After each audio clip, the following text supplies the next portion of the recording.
Welcome to lecture 17 of Power System Protection course. In your last lecture, in lecture number 16, we discussed about the implementation of the distance protection scheme in a three-phase transmission line. So, in order to give a complete protection for 11 types of sound faults, we have seen how to derive the expressions, and we have seen what to measure, what are the parameters to be measured, and so in for different types of faults. Like we talked about the phase faults. For phase faults, we need to feed the difference of voltage and current to the relay unit, to the directional relay unit, to the distance measurement unit, so that it will give the value of Z1, the positive sequence impedance. And similarly for the ground fault, we have seen that we need to feed the phase voltage and phase current along with the residual current, that is the sum of all the phase currents. And finally, we have seen the complete block diagram of the implementation to implement the complete protection of a three-phase line. Now we can see it here. Last class also we discussed this. So this is a three-phase transmission line connected to a source, where we can see that these are the CTs measuring the difference of currents, that is IB minus IC, IA minus IB, IC minus IA. And similarly we have another set of CTs which is arranged to measure the residual current, and we have also the potential transformers to measure the voltages, and we can say the line to line voltage and phase voltage. In fact, line to line voltage is the difference of the phase voltages. So that is fed to an OR gate, where we can see here we have 6 distance relays, right, 6 units of distance measuring units, right, to which we are feeding the voltage and current signals, right, for detecting the phase fault and the ground faults. And finally it is fed to the OR gate, and the output of the OR gate is fed to the circuit breaker through the trip coil. Okay, so here there is the trip coil. So this is your trip coil. So through the trip coil it is fed to the circuit. Trip coil in fact activates the circuit breaker. So now let us go ahead. So in the distance protection scheme, already we have seen that we need to set the impedance value that in fact shows the distance, right, distance of the fault location. So if you want to set, in order to protect transmission line, we need to set the impedance of the transmission line, positive sequence impedance of the transmission line in the distance relay. So that means if you want to protect the 100% of the line, that means you have to put the impedance, the positive sequence impedance of the whole length of the line. But the question is whether it will work or not. Let us see. So there are certain inaccuracies in the reach of distance relay. So what are the reasons behind these inaccuracies? So it is not possible to get the exact reach of 100%, as I told you previously. In practice, there is always certain amount of uncertainty. Why this uncertainty comes into picture, and also ambiguity about the actual reach, whatever be the state value, there is always certain uncertainty, there is always uncertainties and ambiguity associated with it. So therefore it is not always possible to get accurate result whatever the set value we put in the because of the measurement error, because of the DC of set, because of, let us see this. So there are various contributing factors. Okay, there are various contributing factors for this ambiguity in the reach of the distance relay, and that involves the first one is inaccuracy in the CT and PT ratios. In fact, because of this inaccuracy or because of the error in the CT and PT ratios, in fact it causes either overreach or underreach of the relay. So sometimes the relay may not identify properly and it overreaches, because if your current magnitude because of the error it becomes less, it overreaches, and if your current magnitude becomes less, it underreaches. So current magnitude becomes more than the actual value, then it underreaches. Similarly, in the PT measurement also, if your voltage magnitude becomes less than the actual value, then it underreaches, and if it becomes greater than the actual value, then it overreaches, right? So these are the causes of inaccuracy. And next is ambiguity about the line parameters. In fact, this plays very important role, because line parameters we measure very rarely, and they are in fact calculated from the line data, whatever the manufacturers have provided, the line data, and it is calculated based on that, but it gives the inaccurate result because of the edging effect, because of the sometime also because of the change in the weather condition, right? So therefore it also causes sometime overreach and sometime underreach, right? The next is your variation of line parameters with atmospheric conditions, that also causes either overreach or underreach, okay, because of the variation of the line parameters with atmospheric condition. And your fourth one is your DC offset in the fault current. We have already seen this, and because of the DC offset current, what happens, the saturation occurs in the core of the CT, and because of that saturation, in fact the measured current, the secondary side current of the CT becomes clipped, and because of that, in fact the magnitude of the secondary side current becomes less than the actual value of the current, and therefore it causes the overreach problem, as the current magnitude becomes less than the actual value. So it causes the overreach problem, right? Similarly, if we will see the transient response of the capacitive voltage transformer, it in fact during the transient condition the magnitude in fact greater than the actual value, and also it causes the overreach problem.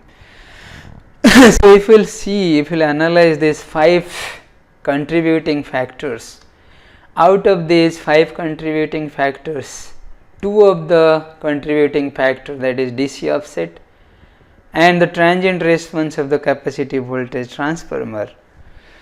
So because of these 2 factors, the relay always overreach, and because of the above 3 factors, that is inaccuracy in the CT and PT ratio, ambiguity about the line parameters, variation of line parameters with atmospheric condition.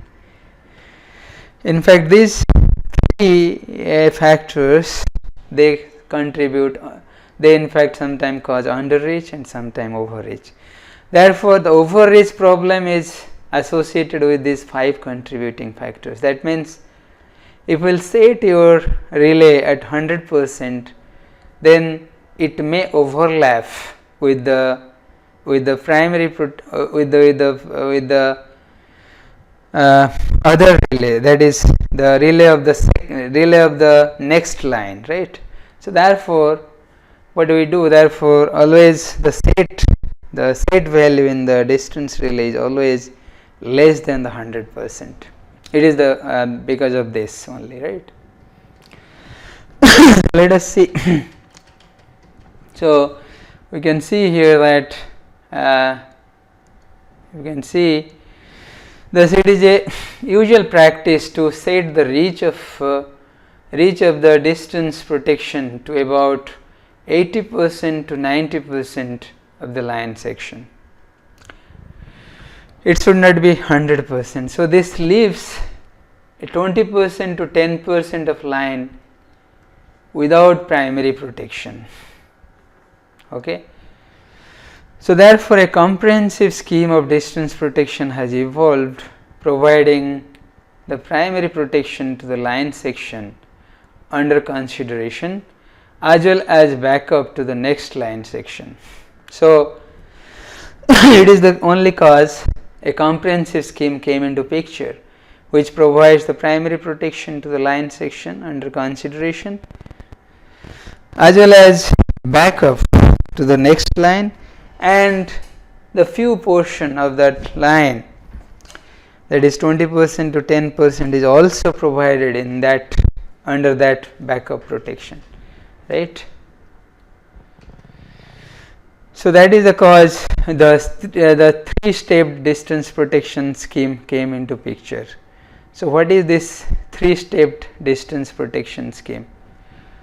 So we can see here that this is a transmission line connected with a source, okay, and we can see here we have a distance relay unit here and it measures current and voltage, and the line under consideration for protection is AB, that is line AB is under consideration for protection. Okay, now in the three-step distance protection, what we do in the first step of the protection scheme is set at 0.8 to 0.9, that is 80 to 90% of the line length, that is at, let us say, at Z1, okay.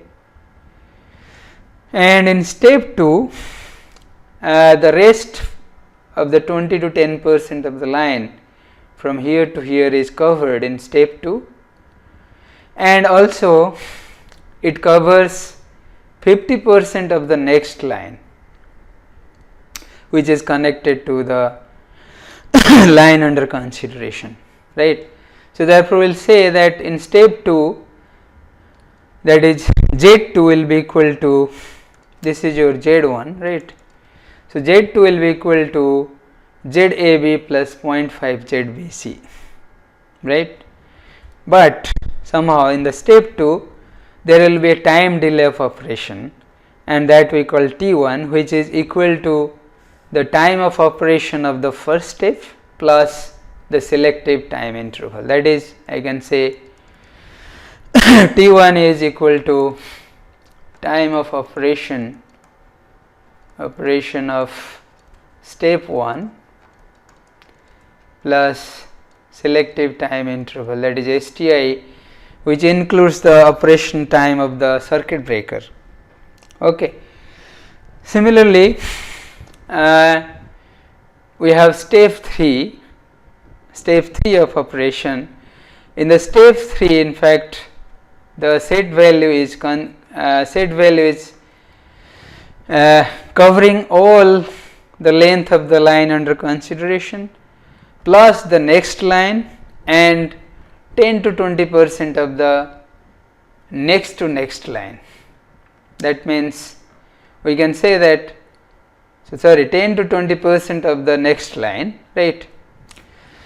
So that means I can say that Z3 will be ZAB plus 1.2 ZBC, that is the whole of AB plus BC plus again 10 to 20% of the BC, right. And it has a time of operation, that is T2, where T2 is equal to T1 plus selective time interval, or you can say it is coordination time interval, right. That is, both are equal, selective time interval or coordination time interval. In fact, these times give us the selectivity of the relay operation. So, the first step of distance protection is therefore set to reach up to 80 to 90% of the length of the line section. This is an instantaneous protection, that means there is no time delay at all, there is no intentional time delay. And the second step, which is in fact is required in order to provide the primary protection to the remaining 20 to 10% of the line, which is left out of the first step. In addition, it is said to cover up to 50% of the next line section. So, the motivation behind this extended reach is it should provide some backup to the next line section, including the bus, and in the event of maximum underreach, it should still be able to cover the bus faults at bus between the two lines. The operating time of this step has to be delayed so as to be selective with step 1. So, therefore, the operation time of the step 2 is time of operation of the step 1 plus the selective time interval. Similarly, for step 3 also, if we will see, the third step is provided with an intention to give full backup to the adjoining line section as well as the line under consideration. It covers the line section under consideration, 100% of the next line section, and reaches further into the system. The motivation behind the extended reach of this step is to give full backup to the next line section in spite of the maximum underreach of the third step. So, in spite of maximum underreach, it provides, because in each step there will be some underreach problem, right. So, therefore, in step 3 it covers all the 100% of line under consideration and 100% of the line 100% of the next line that is connected to the line under consideration. Even if it has maximum underreach problem like we mentioned here, right, then still also it happens that it covers both the lines and also it provides a backup protection, 100% backup protection to line BC, as we can see here, where line AB is under consideration, and in fact Z3, that is the step 3, provides 100% of the backup protection to line BC, even if under maximum underreach problem, right, because we are considering 10 to 20% of BC extra, right. So, that in fact counteracts this underreach problem. Okay, so now we can see in the figure this line under consideration is AB, and Z1 is your step 1 set point set impedance, and Z2 is your set impedance for step 2, and Z3 is your set impedance for step 3. And we can see the time of operation for step 1 is instantaneous, right, and for step 2 it is T1. Already I have talked about this, and time of operation for Z3 is T2, right. Okay. So, now T1 is equal to operation time of step 2, that is equal to the operating time of step 1 plus selective time interval, as I told. Then your selective time interval is nothing but CB operating time plus relay over travel time. Similarly, T2 is equal to T1 plus selective time interval, right. And now we can see that here one more set point was given here, that is called FD, right. FD is one more set point, that is called the fault detector part, right. So, in fact, as soon as some fault is detected, what happens, your FD in fact activated, that is called fault detector. It in fact detects the fault, therefore, the reach of FD should be the highest, that is the highest in fact more than all the steps, step 1, step 2 and step 3. So, therefore, it will detect any fault happens within the lines AB and BC, because it provides the it provides the protection to line AB, primary protection to line AB and backup protection to line BC. So, wherever the fault may be in line AB and BC, so first the fault detector is activated, but it does not operate any CB or any circuit breaker. That means it does not give any signal to the trip coil of the circuit breaker, but it activates that there is some fault. Then your primary protection came into picture. We will see it in the next slides. So, your primary protection comes into picture, that is step 1 comes into picture first, then step 2, then step 3. In fact, all these 3 steps are within a single relay, right? Okay. And now it can be embedded in a single relay, or different relays can be put together and set in different step settings. Okay. Now you can see here the set values. So, Z1 is the set impedance for step 1, right, and Z2 is for step 2, Z3 is for step 3, and FD is for the fault detector. In fact, it detects the fault, right. So, by this way it covers the protection for line AB, primary protection for line AB and the backup protection for line BC, and that means the complete protection for line AB and BC.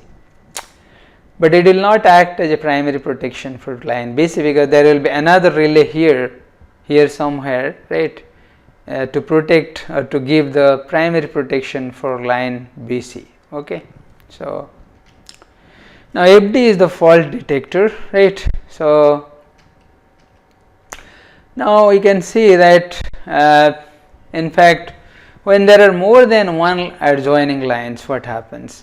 Suppose we can see here in this picture that the line under consideration for protection is line AB, right. So, line AB is under protection, under consideration, and the same line at bus B, it is connected to 2 lines. One is, say, let us see, line BC and other one is line BD. So, out of these 2 lines, one is shorter than other one, that means line BD is shorter than line BC, that means line BC is your longest line. So, therefore, in this case, how to set the Z2, that is the impedance setting of step 2, right, how we will set it. So, that is what it is mentioned, that when there are more than one adjoining lines, the second step should extend up to 50% into the shortest adjoining line, not the longest adjoining line. Okay. So, step 2 must extend up to the 50% of the shortest adjoining line. If it is set to reach up to 50% of the longest adjoining line, then there will be some problem. As we can see in this figure, that there is a loss of selectivity with the second step of the shortest adjoining line.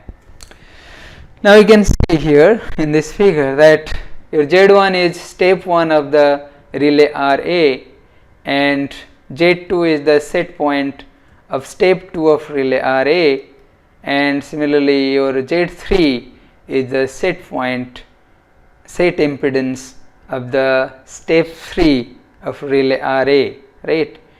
And now, as per the rule, your step 2 set point should be 50% of the shortest line. So, let us consider if we will take the 50% of the longest line, then what kind of problem we are facing. So, if we will take the set point Z2 as the 50%, that means it will cover the 100% of line AB, plus that means I will write Z2 is equal to AB plus impedance of AB plus your, that I can say, impedance of AB, ZAB plus 50% of line BC. Okay, sorry, this will be ZBC. Okay. Instead of BD I took here ZBC. Now you can see here in the figure up to this the Z2 will be lying here up to this point. This is Z2, right, from A to this point, right.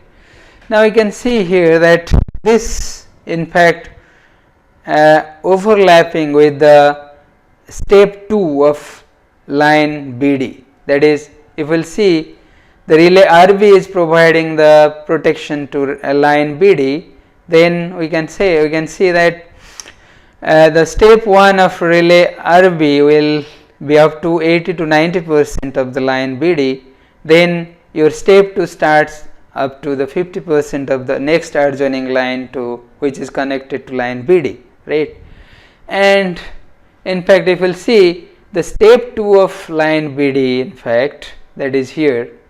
So, this point in fact overlapping with the step 2 of relay RA, that means step 2 of relay RB, step 2 of relay RB is overlapping with step 2 of relay RA here, you can say relay RA overlapping with step 2 of relay RB. You can see here from D1 to D2, in fact this is the overlapping region, right. So, because of this what happens, both the relay operates, right.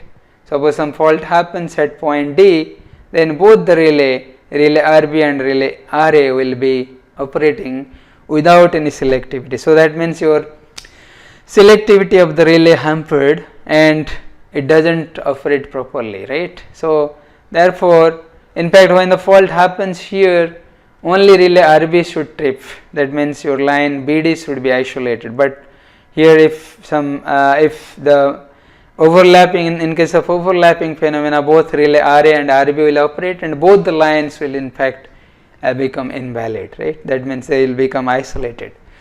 So, that will cause in fact problem in case of extra high voltage transmission line, right.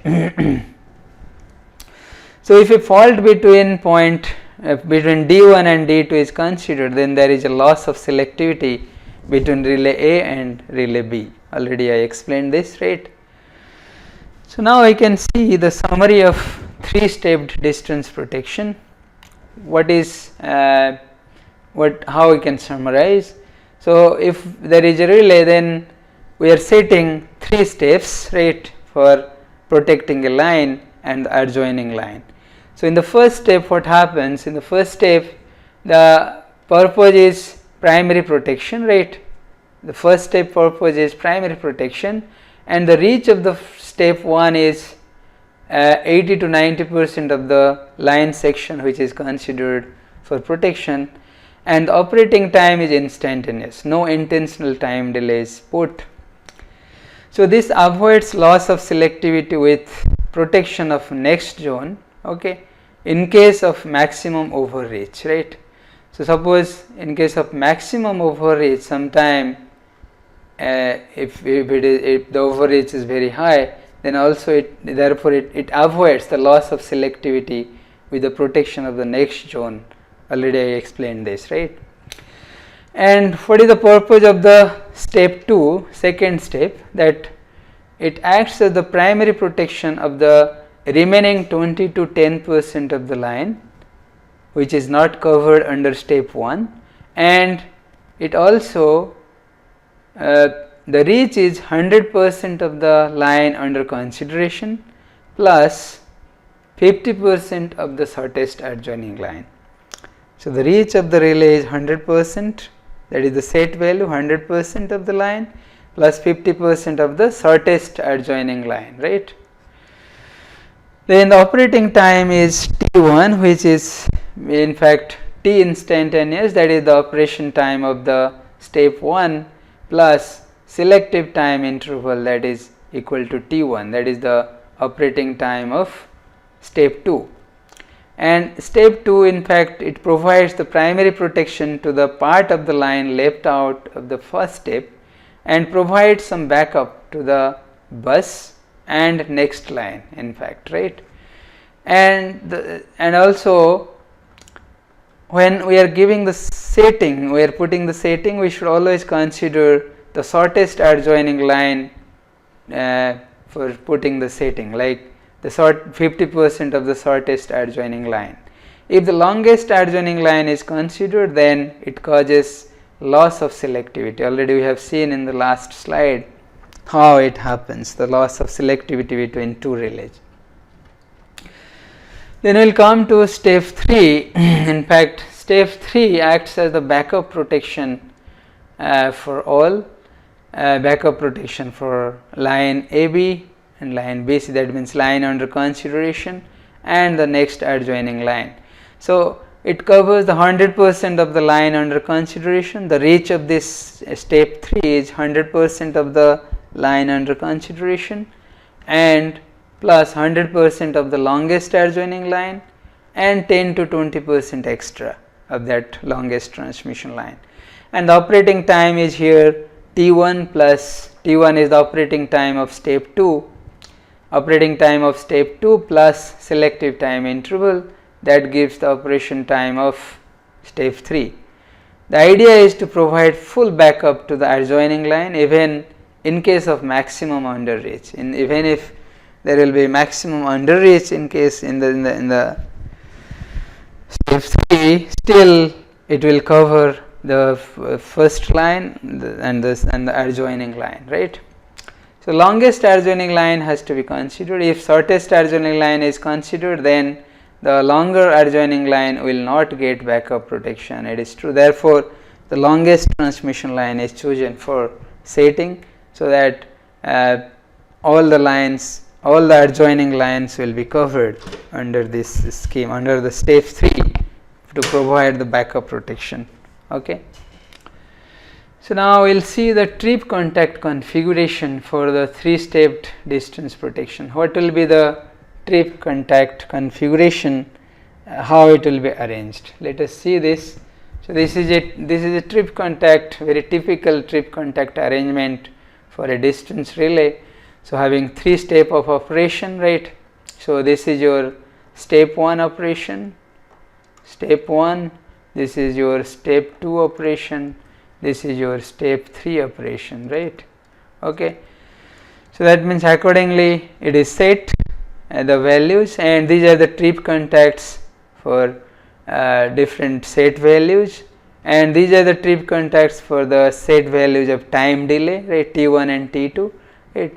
And FD is your trip contact for fault detector. As soon as there is a fault, this fault detector contact will close, so that it will give the signal to the trip coil. Now, you can see the arrangement, right. So, FD in fact as it detects the fault, therefore, it will be in series with the parallel trip contacts of each step, right.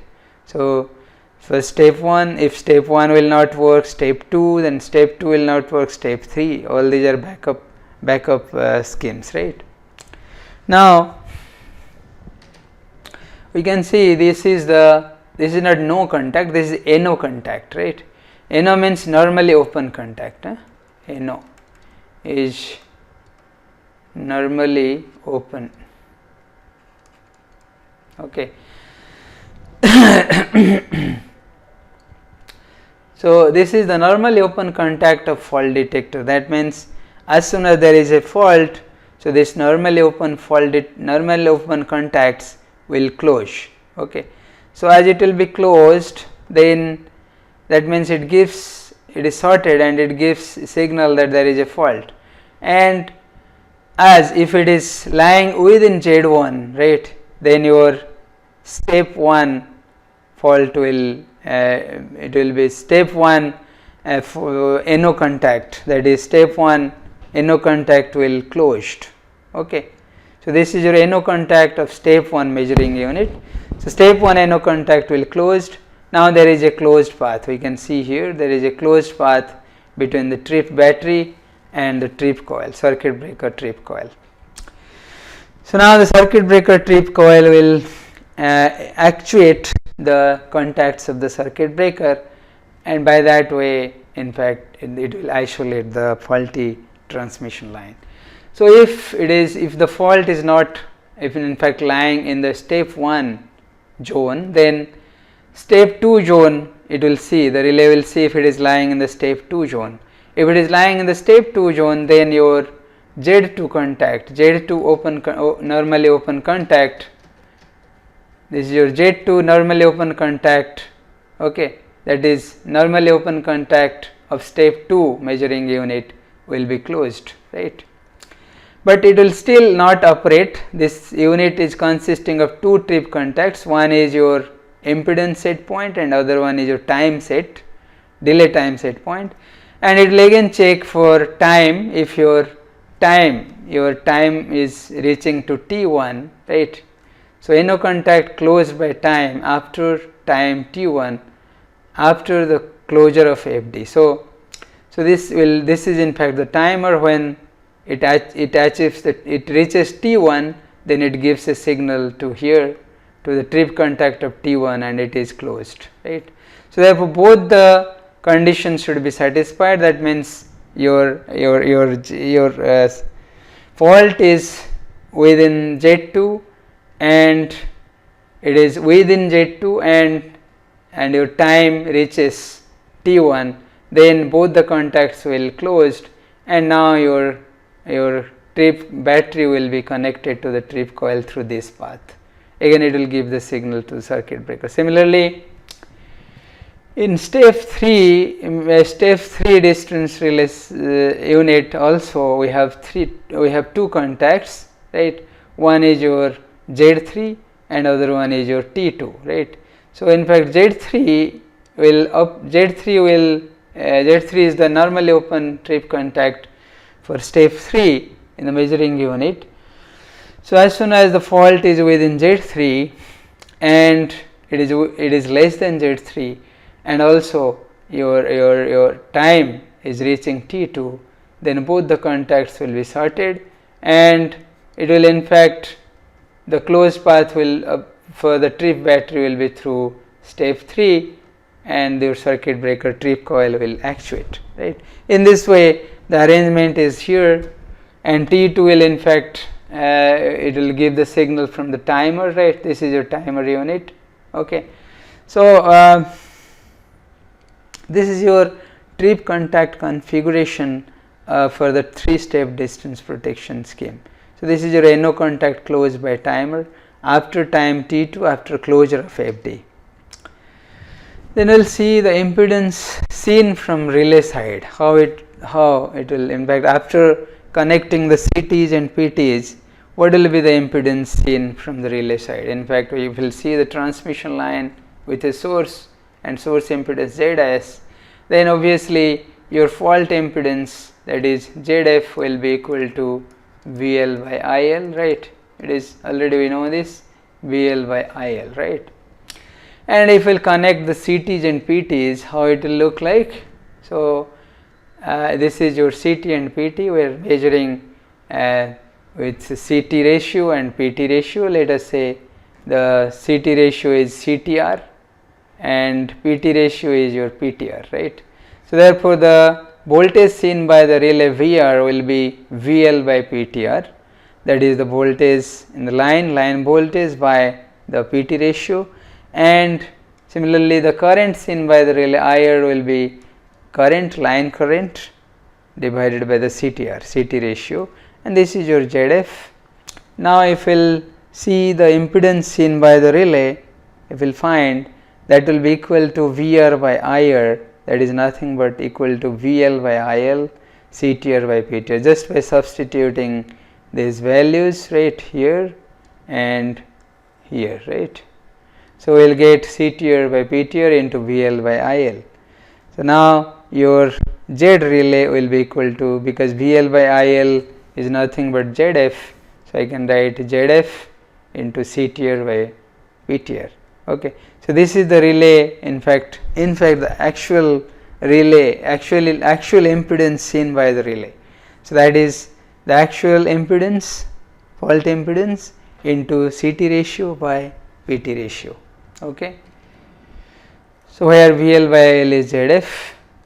So let us see the 3-stepped protection of a double end fade lines. That means, so till now we have seen from a single end fade transmission line how this three-stepped protection scheme will work.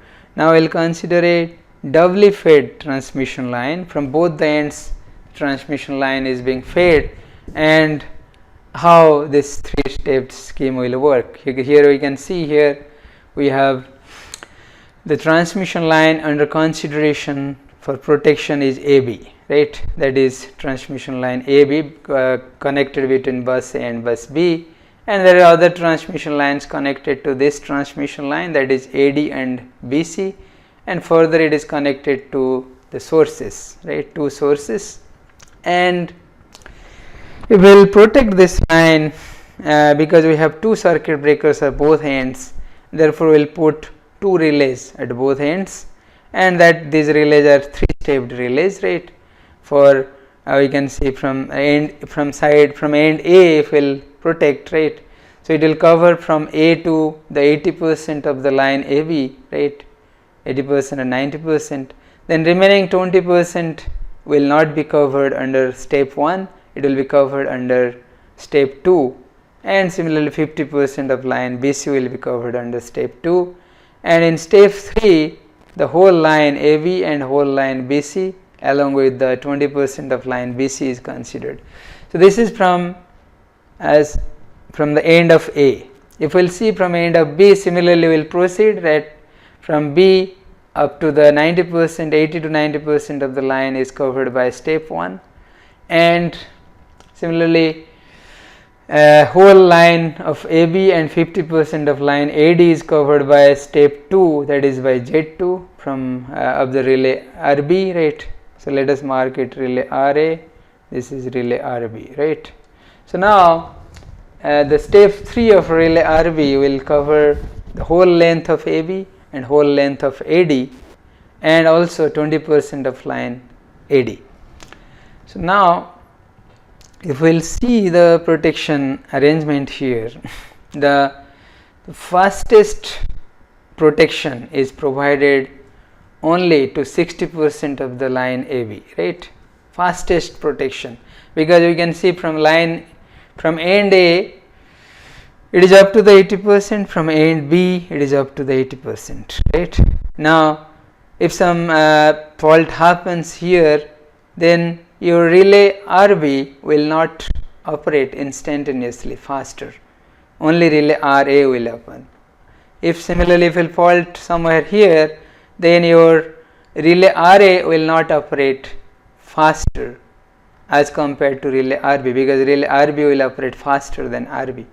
So that means there is a miscoordination between relay RA and relay RB, and we are in fact providing the 60% of the line the faster, or you can say instantaneous fault protection, faster fault protection, and another 40%, that is 20% from end A and 20% from end B, is not provided the fastest protection scheme, right? So therefore what to do in that case? So in that case you can see if the fault is at end A and within 20% of the line, that means here, okay, then the RA will respond instantaneously, right?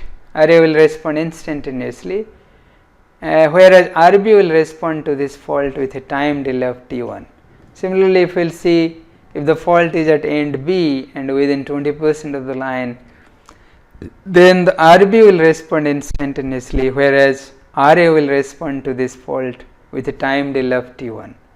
So now therefore if we will see, so therefore this is a mismatch, and in order to avoid this mismatch, in order to exactly match the operation of RB and RA when the fault happens within the 20% range of both the ends, so therefore there are many other schemes devised, and one of the scheme is called carrier aided protection. That means when relay RB will detect a fault at the end of B, at the end of bus B, at the end of the line B within the 20%, at that time it will, if it can give a signal to communication signal to relay RA, that means if it will give a signal to RA, so then obviously RA can operate in exactly in time with RB. So that means similarly, if the fault happens at the 20% range at the end of line A, if RA can send a signal to RB, okay, then obviously it will match. That means RB exactly operates when RA operates in this kind of fault. There will be no mismatch. So in order to avoid this mismatch, and therefore there are schemes called carrier aided protection schemes. We will see it in the next class, carrier aided protection schemes. Okay, so we will stop here. Thank you very much for your kind attention. Thanks a lot. In the next class we will cover the remaining portion of the distance protection scheme, and along with that we will start the differential protection scheme. So thank you very much for your kind attention.